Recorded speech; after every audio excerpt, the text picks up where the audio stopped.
있습니다. 네, 같이 말씀 보겠습니다. 말씀은 마태복음 20장 20절로 28절까지의 말씀입니다.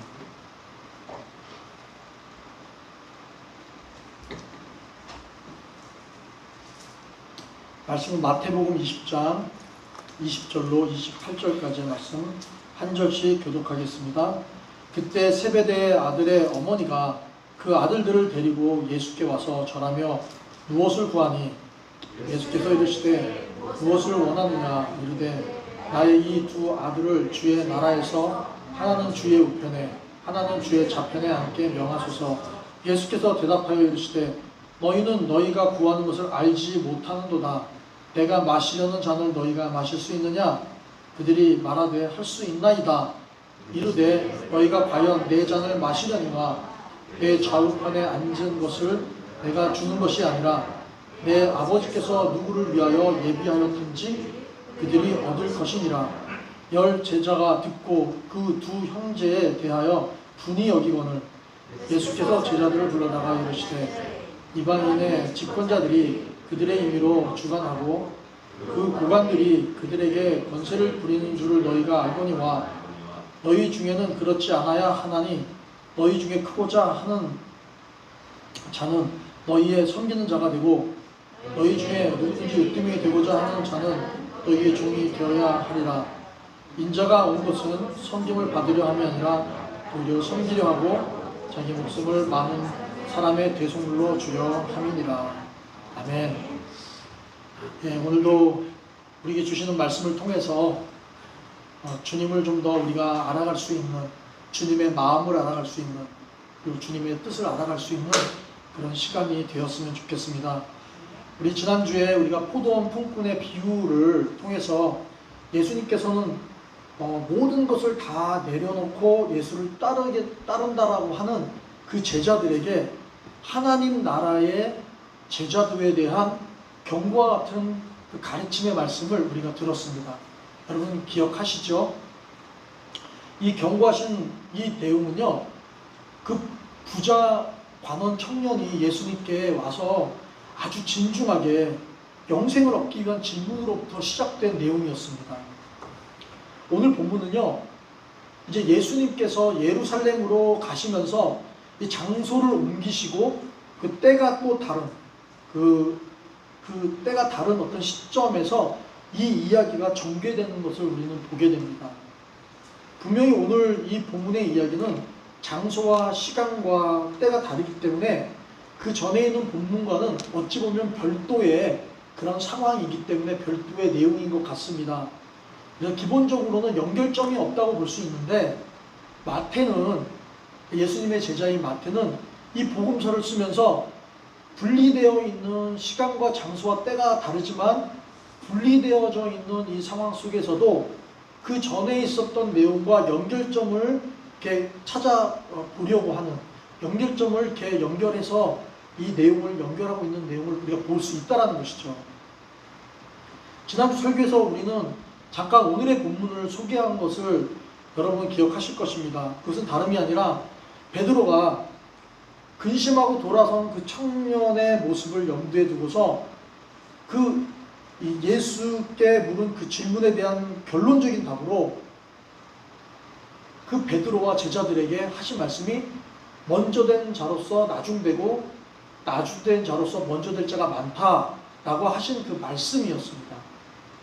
이런 말씀을 하셨음에도 불구하고 제자들은 정신 차리지 못하고 더 높은 자리를 얻기 위해서 시기하고 분노하는 모습이 오늘 이 본문의 내용이라는 것입니다.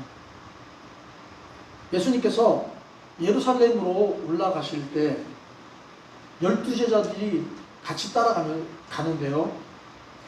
12제자를 따로 불러가지고 지금 말씀을 건네시는 것은 이미 이전에도 벌써 이미 두 번이나 예수님께서는 하신 말씀이에요. 그것이 뭐예요? 내가 고난을 받고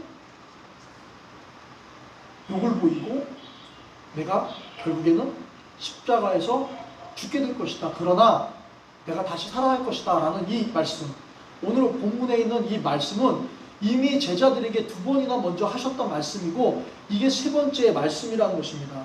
이 말씀을 하셨음에도 불구하고서 지금 제자들은요, 정신 차리지 못하고 더 높은 자리에 올라가기 위해서 누가 더 으뜸이 되고자 하는 그 모습 속에서 서로 시기하고 분내하면서 지금 자신들이 갖고 있는 어떤 어디엔가 취해 있는 그 열정에 사로잡혀 있는 그 모습을 본다는 것이죠. 예수님께서 이런 진중한 말씀을 하심에도 불구하고 그것은 전혀 그들에게 들려오지 않았다는 겁니다.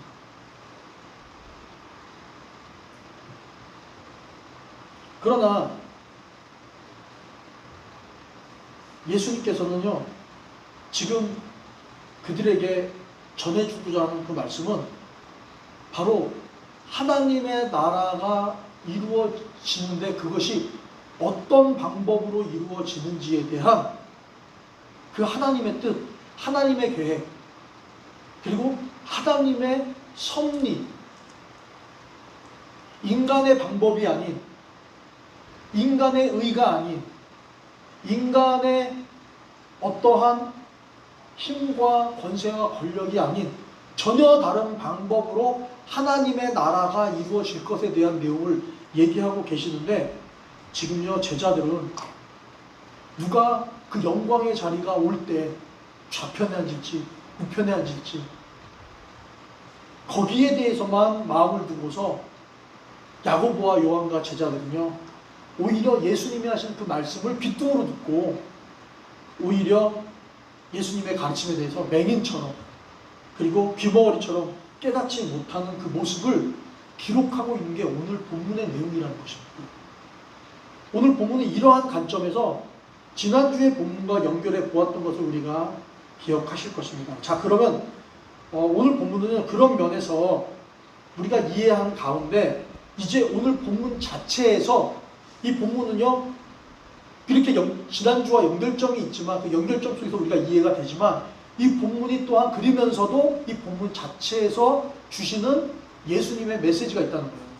우리 그 메시지를 보아야 한다는 것입니다. 예수님께서 예루살렘에 가시면서 일어나게 된 일을 갖다가 말씀을 하시죠. 제가 좀 전에도 설명해 드렸듯이 지금 이 하나님의 나라가 임하는 이 이야기에 대해서 계속적으로 우리는 이야기를 듣고 있습니다. 그거와 연결돼서 예루살렘으로 가고 있는 거예요. 이 일이 예수님께서 말씀하신 이 일이 일어날 것은 이제 곧 긴박합니다. 바로 일어날 일들입니다. 얼마 남지 않았다는 것을 알 수 있어요. 예루살렘은 예수님께서 고난을 받으러 죽으러 가는 그 길이었습니다. 이것은 예수님이 원해서 예수님이 바라고 예수님의 의도에 의한 것은 아니지만 그것은 예수님의 공생애에 있어서 그 결론을 맺어야 하는 목적이었다는 거예요. 이것이 왜 예수님이 바라고 원하는 것이 아니냐면요, 우리가 알잖아요. 겟세마네 동산에서 예수님께서 뭐라고 말씀하세요? 이 잔을 할 수가 있거든 내게서 옮겨달라고 얘기하는 것은 뭐예요? 이걸 원하는 건 아니라는 거예요. 예수님도 온전한 인간으로 오셨기 때문에 그것이 두려운 거예요. 감당하기 힘든 거예요. 그러나 주님은 아셨어요. 이사야의 말씀대로 그 말씀에 따라서 내가 어떻게 어떤 길을 가야 할지에 대한 그 길을 아셨기 때문에 예수님께서 그 길을 가시는 거예요. 묵묵하게. 도살장에 끌려간 어린 양처럼 묵묵하게 가시는 거예요. 그래서 그 공생의 결론을 맺어야 하는 목적 때문에 지금 가시는데, 그래서 그 날을 위해서 제자들에게 이미 고난과 죽음과 그리고 부활에 대한 말씀을 3번이나 언급하신 것을 보게 됩니다. 아이러니한 것은요, 예수님께서 3차례에 걸쳐서 이 고난과 죽음 그리고 부활에 대한 말씀을 하셨음에도 불구하고 왜 제자들은 그 말씀을 여러 번 들었음에도 불구하고 눈여겨보지 않았던가? 왜 눈여겨보지 않았던가? 3번이나 들었는데 왜 그랬을까? 그리고 예루살렘에 올라가는 이 시간에 제자들은 흥분에 차 있었던가 하는 거예요. 제자들의 모습을 보면요, 지금 흥분에 차 있어요. 분노하는 것도요, 뭔가에 흥분에 차 있기 때문에 분노하는 거예요. 여러분, 예루살렘이라는 곳은 굉장한 상징적인 게 있죠. 예루살렘이라는 곳은 뭐예요? 유대인들에게 있어서요, 그들의 신앙의 어떤 정체성을 갖고 있는 메카라는 거예요. 신앙의 메카가 어디입니까? 예루살렘이에요. 그래서 그러잖아요. 예루살렘, 예루살렘, 그 오 거룩한 성호, 그러죠. 이것은 뭐예요? 호산나, higher, highest 라고 얘기하면서 그 높으신 곳을 얘기를 할 때 거기에 상징되는 신앙의 메카가 예루살렘이었어요. 그렇기 때문에 예수님께서 이제 마지막 때를 놓고서 예루살렘으로 올라가실 때 그들은 거기에 대해서 흥분하지 않을 수 없었던 겁니다. 왜냐하면요, 모든 절기 때마다 흩어져 있었던 각 지방에 있었던 모든 유대인들은요, 하나님의 그 절기에 전부 다 예루살렘으로 모여서 거기서 함께 예배하고 거기서 그 절기를 지키는 아주 그냥 생명과 같이 여기는 그러한 일들을 해왔기 때문입니다. 그러므로 앞으로 하나님의 나라가 임하면, 하나님의 나라가 그들을 임한다고 할 때 그들은 어디 천국을 가는 것이 아니라 하나님의 나라가 임하는 것에 대한 것을 제가 말씀드렸죠. 그 나라가 임할 때, 그리고 하나님께서 보내신 그 메시아가 이제 이 땅에서 주관하시고 주권을 가지시고 통치하실 그때 그 중심은 어디로부터 시작된다? 바로 예루살렘으로부터 시작된다라고 그들은 의심하지 않았습니다. 그렇기 때문에 제자들은요, 어땠습니까? 같이 예수님과 함께 3년 동안의 공생애를 하면서 예수님이 행하셨던 그런 놀라운 그 기사와 그 이적들과 그 모든 일들을 보았습니다. 물론 그 모든 그 이야기는 병을 고치시고 귀신들을 쫓아내시고 그리고 죽은 자까지 살리시고 풍랑을 잠잠케 하시고 수많은 일들을 우리가 많이 보았습니다. 그 일들을 보면서 제자들이 생각했던 것은 이분은 정말로 앞으로 모든 권력의 중심이 되어서 이제 앞으로 예루살렘으로 올라갈 때 바로 모든 민족과 모든 나라를 통치할 왕으로서 오신 것이다 라고 생각을 했던 것입니다. 그런데 이제 올라가는 거예요. 예루살렘으로. 이들의 마음에는요, 이제 기대가 벅차 있는 거예요. 흥분되어 있는 거예요. 이제 예루살렘이 넘어지면 코 나올 때 있는 겁니다. 그들에게 어떤 마음이 있었을까요? 지금 2000년 이후에 우리가 믿는 시점에서 바라보는 것이 아니라 그 2000년 당시에 예수님과 함께 있었던 그 제자들의 그 상황을 여러분 우리가 글로 들어가서 한번 보시기 바라요. 그들이 어떤 마음을 가졌을까요? 단적으로 보여주는 것들이 있습니다. 그것은 뭐예요? 야고보와 요한의 어머니가 예수께 와서 청한 내용을 보면 우리 두 아들을 영광의 보좌 우편에 좌편에 앉도록 미리 임명해 달라고 이렇게 부탁을 합니다. 그리고 이 또한 모든 제자들의 마음이 동일한 마음으로 기대되어 있는 것을 우리는 이 본문을 통해서 볼 수 있습니다. 제자들은 이제 때가 되었다고 생각한 것이죠. 예루살렘에 입성해서 이제 그곳을 중심으로 이제 그 유대를 압제했던 이제 로마의 권력을 무너뜨리고 모든 권세를 파하시고 세상의 중심에서 통치하고 다스릴 높은 곳에 서게 될 그때가 이제 너무나도 기다려지는 것입니다. 그런데요, 예수님께서 제자들에게 말씀하시기를 나는 십자가에서 죽게 될 거야 라고 말씀하셨습니다. 지금 우리에게 있어서 십자가는요, 어떤 상징이에요? 십자가는 우리에게 어떤 상징입니까? 하나님의 그리스도의 극진하신 은혜의 상징이죠. 그래서 십자가를 생각하라. 십자가를 붙잡아라. 십자가의 은혜를 구하라. 십자가 앞에 나와라. 십자가에 달리신 주님을 생각하라. 우리는 그렇게 그 십자가를 바라보고 있습니다. 그런데 예수님께서는 제자들에게요, 내가 십자가에서 죽게 될 거야 라고 말씀하시는데, 그 말씀을 들은 제자들은 어떤 생각을 할까요? 말도 안 되는 얘기예요. 그 얘기는요, 제자들의 입장에서는요, 그거는 있을 수 없는 일이에요. 용납될 수 있는 일이 아니에요. 왜냐하면요, 어떤 사형수들 가운데 가장 죄질이 약하고 권력에 저항하고 정말로 가장 그 악한 그런 범죄자에게 처하는 형벌이 십자가형이었다는 거예요. 그래서 알고 있듯이 가장 고통스럽게 죽게 하는 그 사형의 방법이 십자가형이었다는 것입니다. 피 한 방울 남기지 않고 다 쏟아내고 죽을 때까지 가장 고통스럽게 느끼도록 만드는 것이 십자가형이었습니다. 그렇다라고 한다면 십자가는요, 은혜의 상징이 아니라, 제자들에게 있어서 그 십자가는 은혜의 상징이 아니라 철저히 저주의 상징이었어요. 그때까지만 해도요.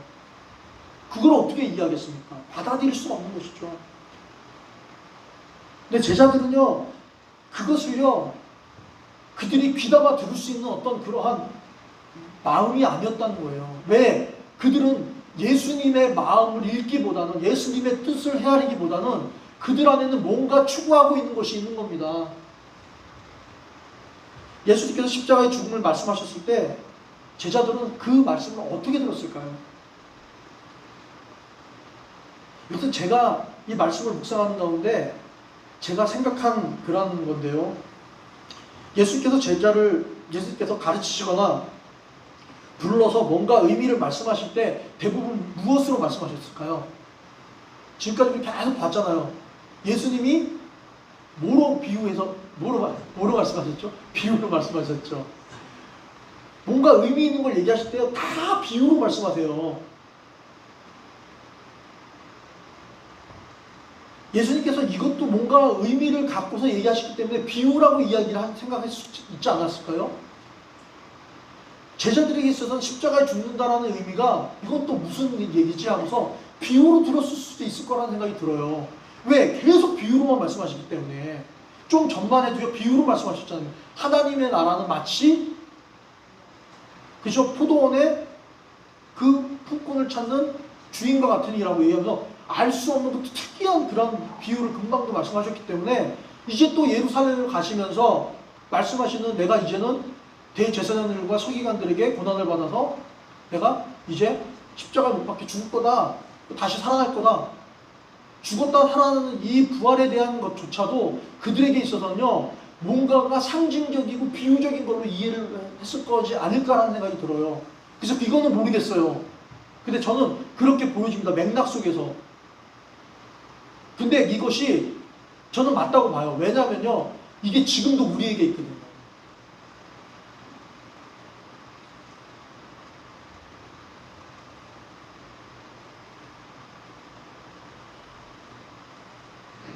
제자들에게 있어서는요, 그들이 바라보고 있는 그 관점은 전혀 받아들일 수 없는 관점이었습니다. 십자가형은 저주 가운데 저주인데, 이리도 선한 일을 하시고 하나님의 메시아로 이사야의 예언대로 모든 일을 이루시는 분이 왜 십자가에 죽으셔야만 하는가? 그것은 말도 안 되는 일이었습니다. 이 일이 맞는 것입니다. 그들에게 있어서는. 이러한 제자들을 이해하고 저는 옹호하려는 것이 아니라, 그만큼 예수님께서 하신 그런 말씀을 들으면서 제자들은 처음부터 바라보는 시각, 그들이 갖고 있는 관점, 그리고 그들이 기대하는 것과 또한 그들이 예수를 따르면서 갖고 있는 목적이 달랐기 때문에 예수님이 하시는 그 말씀에 대해서 계속적으로 비유를 하셔도 이해를 못하는 거예요. 그리고 자신들이 추구하고자 하는 그런 목적 때문에 예수님이 하시는 말씀을 듣지 못하고 콩깍지가 씌어 있는 거예요. 그것을 바라보고 있기 때문에. 여러분, 그런 게 있습니다. 내가 원하는 것이 있다 보면요, 상대방이 이야기를 막 하잖아요. 근데 강조하면서 이야기하는데 그거 못 들어요. 내가 듣고 싶은 것만 들어요. 그럴 때가 있어. 그래서 오해가 생기는 겁니다. 제자들은 예수님께서 예루살렘에 가시면서 코앞에 두고 고난과 십자가의 죽음 그리고 부활을 말씀하시는 것은 하나님의 드라마틱하고 보다 더 극적인 영광의 이야기를 하시는가 보다 하고 생각할 수도 있었을 것입니다. 그리고 그리 생각했던 것이 사실이고요. 그런 마음이 보여지는 것이 21절까지의 내용입니다. 우리가 읽었던.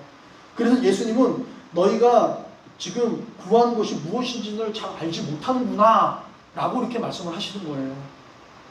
그들이 구하는 것은 무엇이었습니까?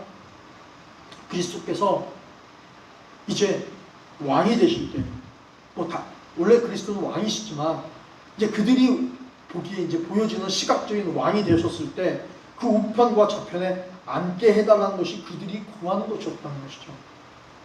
그게 궁극적인 그들의 마음속에 있었던 거예요. 그런데 그 자리가 어떤 자리인지 그들은 모르고 구하는 거예요. 그러면서 예수님께서 하시는 말씀이 너희가 내가 마시려는 잔을 너희도 마실 수 있느냐? 라고 이야기를 해요. 그러니까 야고보와 요한이 뭐라고 얘기합니까? 네! 마실 수 있어요! 이렇게 이야기를 합니다.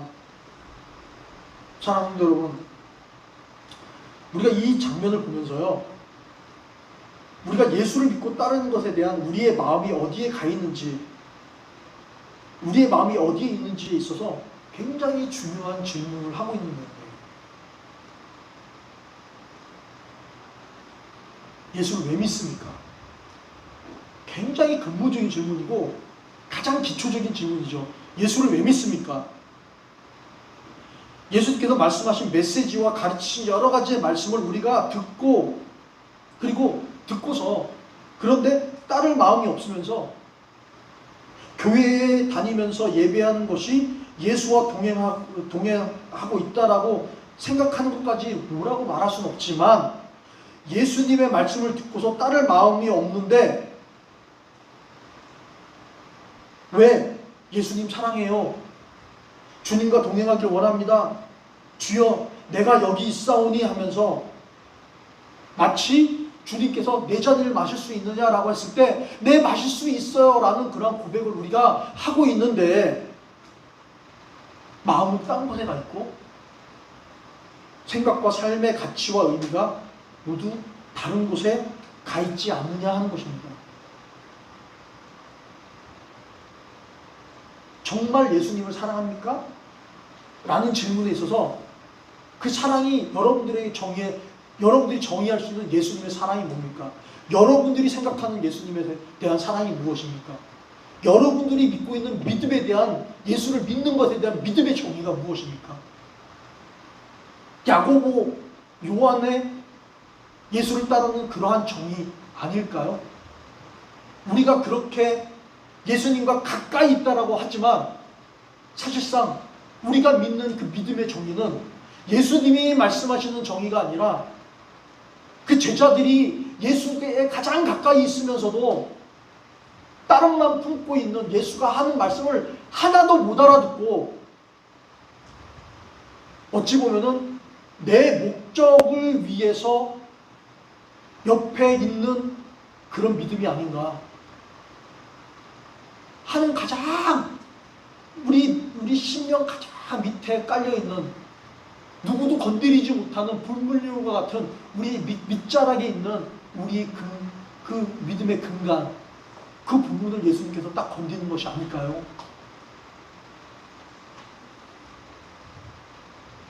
혹시 우리가 믿는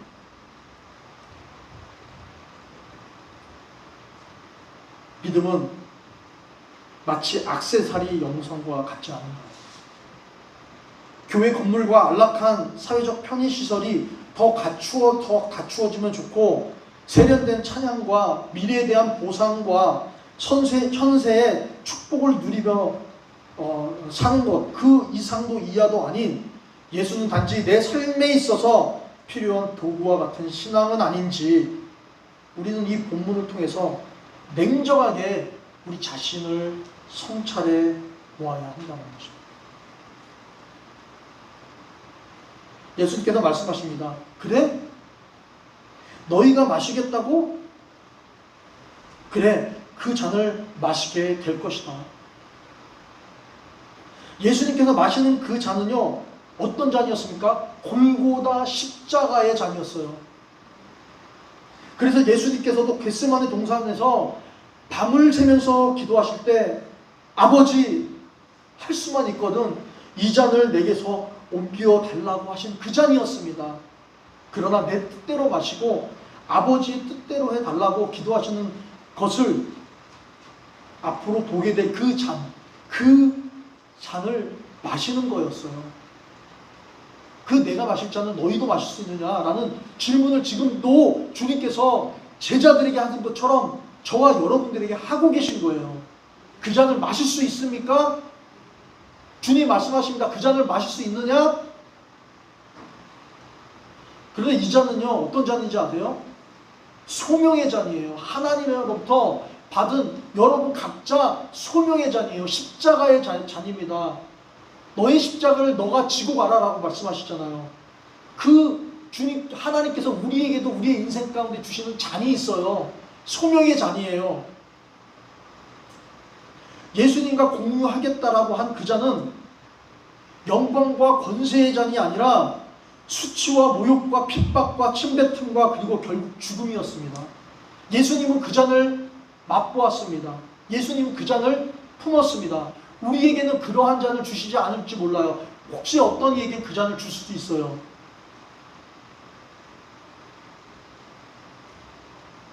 그 잔을 우리가 받는 것에 있어서 나는 받을 수 있습니다라고 우리가 기꺼이 말을 하는데 알고서 그 얘기를 우리가 이해하고서 주님의 뜻을 알고서 그 잔을 받는 것입니까? 아니면 알지 못하고 감성적으로 우리의 다른 어떤 뜻에 의해서 다른 목적으로 우리가 그 잔을 받겠다라고 하는 종교적 열심입니까?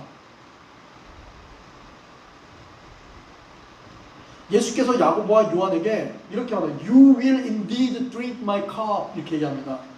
그래서 너희는 정말로 그 잔을 받을 것이다 라고 합니다. 이것은 하나님께서 예수님에게 주신 소명에 동참하는 영광일 수 있지만 야고보와 요한과 그리고 제자들에게 있어서는 사실 정반대였어요. 그렇지만 그들은 이 잔이 무엇인지 모르고 받는다라고 얘기했어요. 받는다라고 얘기했죠. 그랬을 때 주님께서 뭐라고 얘기하십니까? You will indeed drink my cup. 그 잔을 너희는 반드시 분명히 확실하게 받을 거야 이렇게 얘기합니다. 내가 원하든 원하지 않든 받는다는 거예요. 여러분 우리의 운명은요 이제 예수의 손에 잡혀 있는 줄 믿습니다. 그래서요 여러분 내가 그 뜻인 줄 아닌지 몰라도요 주님은 우리가 지금까지 얼마나 많이 예배 가운데 찬양을 통해서 고백을 했습니까? 주님 내가 여기 있사오니 나를 받아주옵소서, 나를 보내주옵소서. 어떤 상황 속에서도 나는 예배하겠습니다. 하늘의 문을 열어주옵소서. 내가 주님을 기다립니다. 부름받아 나서니 몸 어디든지 가오리다. 성령의 불로 나의 헛된 마음 태워주소서. 그리 아니하실지라도 감사해요, 사랑해요. 주님 뜻을 믿기 때문입니다. 우리가 그렇게 하잖아요. 그냥 한 거예요? 마음을 다해서 한 거예요. 우리가 마음을 다해서 했다 하더라도요 진짜 그 뜻을 모를 수 있어요. 왜요? 내 목적과 내 관심은요 사실 거기에 없고요 다른 데 있을 수 있거든요. 야고보와 요한과 제자들처럼. 그럼에도 불구하고요 주님께서 우리에게 그래? 너 마시겠어? 또 우리가 입술로 찬양하잖아요. 이런 찬양들을 하잖아요. 내가 너희 줄 거야. 마실 거야 너희들은. 그래서 우리가 살아가는 동안에요 고통과 트라이얼 역경을 주시면서 그 고난과 역경과 시련과 아픔 속에서 주님을 더 바라보게끔 하신다는 거예요. 그런데요 이건 수동적이잖아요. 내가 고통 가운데 있을 때 우리 어떻게 합니까? Why me? 주님 why me? 왜 나만 그래요? 왜 나에겐 이런 고통이 있어요? 나에겐 왜 이런 슬픔이 있어요? 우리 이렇게 이야기하잖아요. 네가 받아 마신댔잖아. 그걸 통해서 와이미 하면서 하나님께 얼굴을 들어 이야기를 하잖아요. 하나님을 쳐다보는 거예요. 그때 원망하는 마음이 있더라도 하나님을 쳐다보는 거예요. 왜? 우리 안에 갖고 있는 그 믿음은 부인할 수 없기 때문에. 그런데요, 더 아름다운 모습은 뭐겠습니까? 주님이 원하시는 것은요, 그 고난이 있을 때 베드로가 말하죠. 너희 안에 고난이 있을 때 더 기뻐하라 라고 한 것처럼, 오히려 그 컵을 마시겠다라는 것을 우리가 그 의미를 알고 정말로 그 뜻을 알아서 오히려 예수님의 제자들인 베드로와 요한과 야고보와 그 외의 모든 제자들이 예수님을 따르면서도 몰랐지만 이제 우리는 이 말씀을 통해서 우리가 미리 알아서 우리는 오히려 그 컵을 주님이 마신 컵을 우리도 마시겠습니다 라고 했을 때 우리는 자원해서 스스로 우리가 고난 가운데로 들어가는 거예요. 그건 뭡니까? 주님의 그 영광의 자리를 찾아서 내가 하나님을 위해서, 내가 하나님의 나라를 위해서 내가 어떻게 살아가야 할지, 그 자리는 불편한 자리예요. 원하는 자리가 아니에요. 우리가 정말 추구하고 소망하고 우리가 바라고 기뻐하고 즐거워할 수 있는 자리는 아니지만 우리가 그 마음을 가지고 가는 거예요. 주님은 우리에게 이것을 요구하고 계시다는 것입니다. 이것을 감당하도록 우리에게 십자가를 지도록 하시는 것입니다. 결국 우리는요, 주님이 허락하신 잔을 마시게 되어 있습니다. 여러분들 삶 가운데 한 가지씩 십자가 있지 않습니까? 한 가지씩, 두 가지씩, 여러 가지 다 십자가가 있을 겁니다. 그게 내 붙어있는 나의 사람들일 수도 있지만요, 내 자신이 십자가일 수도 있어요. 누구에게든 이것이 진정 영광의 잔이 될 수 있습니다. 그래서 자원하는 마음으로 동참하는 자들이 있습니다. 그러나 누구에게는 그 잔을 마실 때 원망스럽고 두렵고 도망치고 싶고 저주스러운 잔이 될 수도 있습니다. 그러나 저는 믿어요.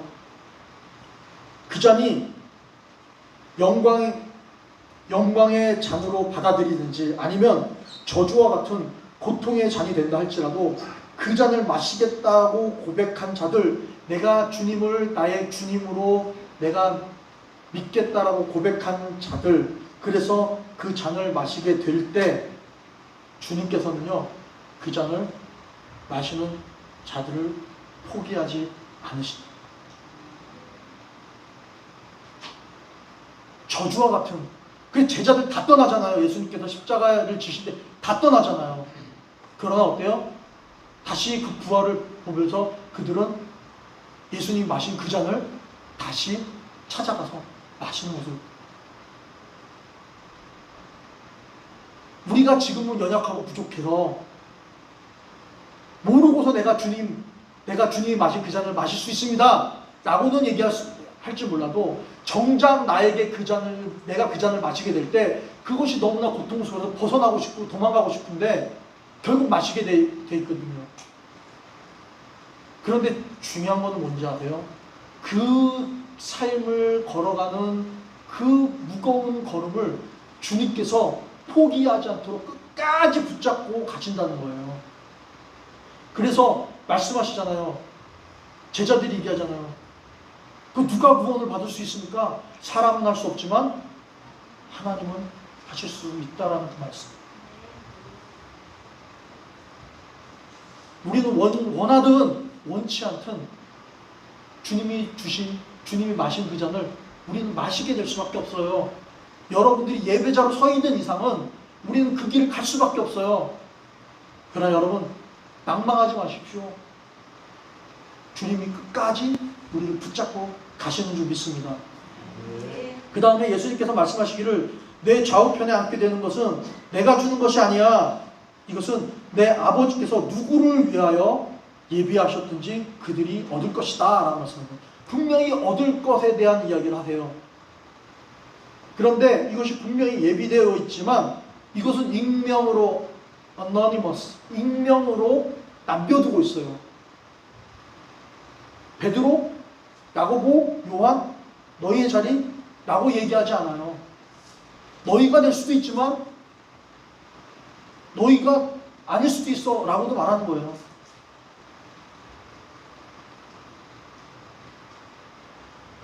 내가 줄 수 있는 것이 아니라 하나님 아버지께서 그 권한을 갖고 있다는 것을 말씀해 주시고 있는 것이죠.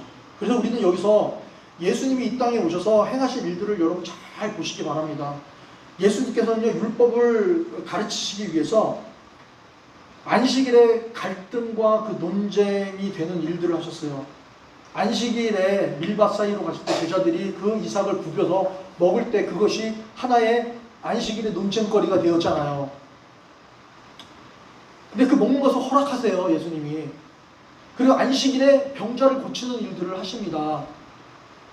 여러 번 그런 일들을 우리가 보았죠. 그리고 바다를 잔잔케 하시고 귀신을 쫓아내고 죽은 자를 살리는 일까지 행하셨습니다. 우리가 그동안 다 봐왔습니다. 거기에 안에는 그 사건들마다에 주시는 메시지가 있었습니다. 그런데 예수님께서는 그런 능력을 보이셨음에도 불구하고 하나님의 나라가 언제 임할지를 모른다는 거예요. 그리고 하나님의 나라가 임하여서 그런 영광의 자리에 앉게 될 자리를 예비하셨는데 누가 그 자리에 앉을지도 예수님은 모른다는 거예요. 그것은 나의 권한 받기라는 이야기를 하십니다. 철저히 하나님 아버지의 역할과 예수님의 역할이 구분되어 있음을 알 수 있는 것이죠. 예수님께서 이 땅에 오셔서 하신 모든 일들, 하나님께서 허락하신 영역 속에서 행하셨던 그런 모든 일들은 철저하게요, 순종의 왕으로, 순종의 종으로 오셨기 때문입니다. 하나님 나라가 임할 때 그때 반드시 예수님께서는 영광의 자리에 앉을 것이고 또 그 자리는 또한 심판주가 될 것이지만 지금은 예수님은요, 그 자리에 앉아있지 않으신다는 거예요. 지금 그 자리에 있지 않으신다는 거예요. 그 높은 자리에 있지 않다는 거예요. 그 높은 자리는요, 예비되어 있습니다. 예수님도 예비되어 있습니다. 이미. 그러나 그 자리에 앉지 않는다는 거예요. 아버지의 뜻을 위해서 철저하게 낮아져서 순종의 자리에 계신 것입니다.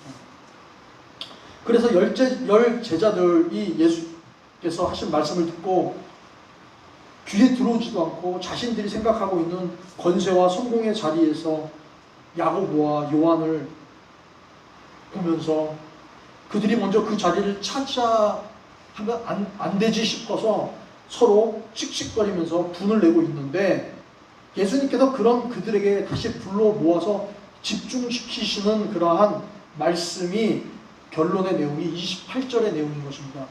그 내용이 뭡니까?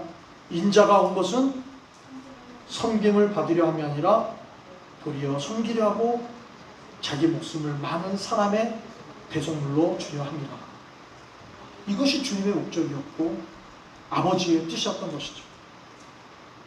제자들이 생각한 것과는 목적이 전혀 다른 것임을 보여주시는 것입니다. 예수님께서 제자들에게 그들 속에 있는 마음을 읽어주고 계시는 거예요. 너희들 잘 알잖아. 세상의 지배자들과 권력자들이 어떻게 행하는지 너희들 잘 알잖아. 자기들 마음대로 자기들이 하고 싶은 대로 행사하잖아. 높은 자리에 앉아있는 사람들 봐봐. 자기들의 권력과 힘으로 사람들을 다 누르고 부려먹잖아. 그게 그들이 하는 세상이야. 근데 내가 앞으로 줄 세상, 하나님이 너희들에게 줄 그 세상은 이런 게 아니야. 근데 너희들은 이 세상을 원하잖아. 근데 난 그런 세상을 원하지 않아. 라고 하면서 너희들은 그러면 안 되지. 라고 하는 말씀을 하고 계신 겁니다. 이 말씀은 지금 야고보와 요한이 좌의정, 우의정 자리를 탐내고 있는 것을 다른 제자들이 보면서 분내고 있는 이 한풍속과 같은 이 마음, 지금 너희도 가지고 있으려는 그 마음이 바로 이 세상 지배자들, 권력자들, 높은 자리에 있는 자들과 똑같이 되고 싶은 거잖아. 그러면 안 되지. 라고 하면서 지금 제자도에 대한 말씀을 이어가시는 겁니다.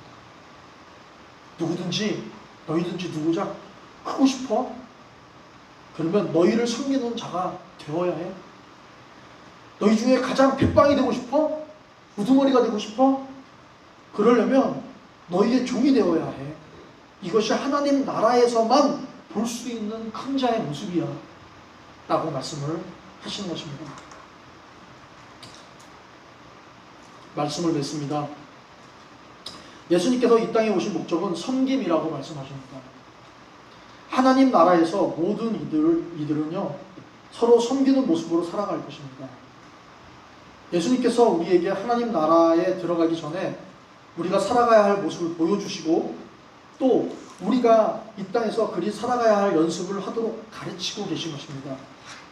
약자를 지배하고 자기 마음대로 행사하고 자기가 원하는 대로 하지 않으면 독을 품고 준 만큼 더 받아내려 하고 받은 은혜 생각하지 않고 자기 뜻과 다르면 바로 적이 되어 칼날을 세우고 공격하면서 원망하는 것들은요 우리 안에 가지고 있는 것들이에요. 이것이 섬김을 받으려는 고관과 권력자들의 DNA라는 것입니다. 사랑하는 성도 여러분, 우리가 하나님 아버지를 믿고 그리고 예수 그리스도를 믿는다는 것은 그분과 함께 살고 그분과 함께 죽는 것까지 포함되는 것이라고 믿습니다. 아멘 소리가 안 나오네요. 호성 로버스 회사가 있는데요. 우리 최규택 집사님의 회사죠. 거기에 대표로 있는 덕은 공동체를 운영하고 있고 또 작가로 활동하고 있는 최규택 집사님의 형 최규창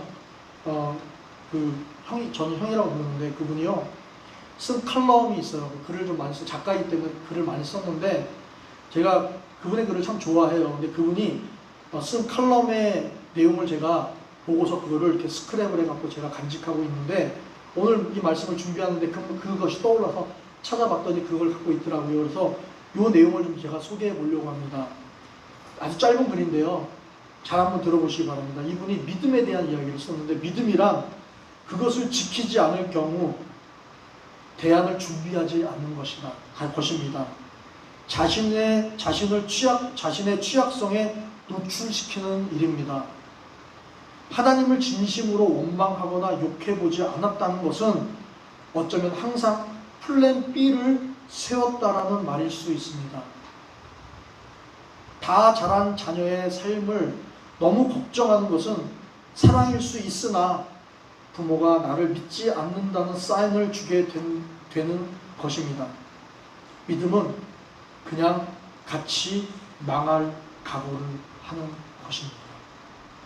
믿음이라는 것은요, 그 믿음 때문에 내가 잘 돼야지라는 것보다 그 믿음 때문에 내가 망해야지라는 것까지도 생각해야 한다는 그게 믿음이라는 거예요. 내가 주님을 믿는데 정말 믿어요. 망할 것까지도 믿는다는 거예요. 우리 잘 될 걸만 생각하는데요. 주님께서 십자가 달려 돌아가셨을 때 제자들이 볼 때 뭐예요? 아, 망했다 생각했잖아요. 근데 진짜 믿음은 뭐예요? 달려 돌아가실 때 모든 것이 다 끝났다, 망했다라고 했을 때 그래도 그것을 믿을 수 있는 거. 믿음은 그냥 같이 망할 각오를 하는 것입니다. 우리는 그 마음 자세를 가지고 예수를 믿는다면요, 보다 우리의 마음이요 무겁지가 않고 더 수월할 수 있다라고 저는 봅니다. 여러분 정말 그렇지 않습니까? 세상에서 높아지기 위해서는 사람을 밟고 힘을 부려야 합니다. 그러나 하나님 나라에서 높아지려면 스스로 낮아져야 합니다. 세상에서 이러한 자세는요, 망할 것 같고요, 망할지도 모릅니다. 그런데 하나님께서 하신 말씀을 믿는다면 망할 각오를 해야 하지 않겠습니까? 인자가 온 것은 섬김을 받으려 함이 아니라 도리어 섬기려 하고 자기 목숨을 많은 사람들의 대성물로 주려 합니다. 이처럼 예수님께서 우리에게 섬김을 받지 않고 죽기까지 섬기셨어요. 주님은요, 우리를 믿었기 때문에 자신을 죽음이라는 망할 저주를 끌어안으셨다는 거예요. 저는 놀라워요. 역으로 생각해 보세요. 주님께서는 우리를 구원하시기 위해서 대성물로 죽으셨다라고도 볼 수 있지만요, 한편으로는요, 주님께서는 우리를 믿으시기 때문에 죽으신 거예요. 그래서 지금 우리가 있는 거예요. 주님 믿잖아요. 그것을 믿으신 거예요. 나를 믿을 것을 믿고서 어때요? 자신을 내어주신 거예요. 망할 것을 각오한 거예요. 왜요? 그것이 다시 살 부활의 길이기 때문에, 그것이 영생의 길이기 때문에, 하나님의 유일한 방법이기 때문에. 기도하겠습니다.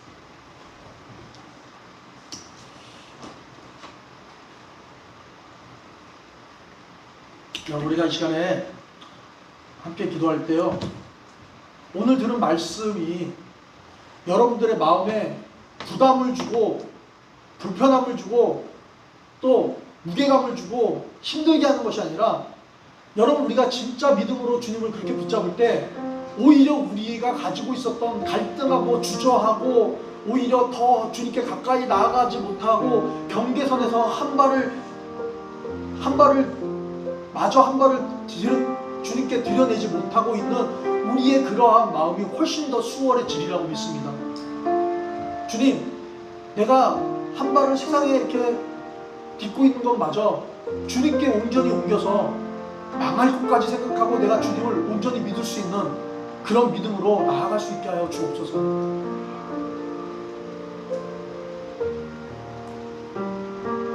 주님께서 보여주신 가장 아름다운 우리를 향한 사랑은요, 죽기까지 우리를 사랑하신 거였죠. 죽음을 우리에게 주신 것입니다. 그리고 또 아름다운 것은요, 그것은 용서하신 주님의 확증이었어요. 근데 그것이 무엇이었냐? 결국 우리를 향한 섬김이었다는 것입니다. 섬김. 우리가 살아가면서 이게 잘 안 될 수도 있습니다.